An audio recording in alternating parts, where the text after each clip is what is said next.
একটি মায়ের দুটি ছেলে, একজন প্রবাসী, অন্যজন সে গ্রামের নেতা বড়ই সাহসী। প্রতি মাসে প্রবাসী ছেলে পাঠাইতো বেতন, সেই টাকায় নেতা বাবুর পকেটে ছিল গরম। নিজের নামে কিনলো জমি, করলো দালান ঘর, দিন বদলে মা ভাইকে করে দিল পর।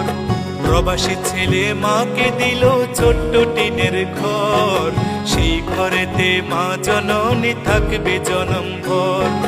প্রবাসী ছেলে মাকে দিল ছোট্ট টিনের ঘর, সেই ঘরে মা জননী থাকবে জনম ভর।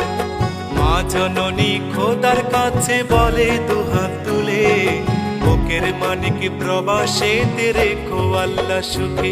একজন প্রবাসী বড়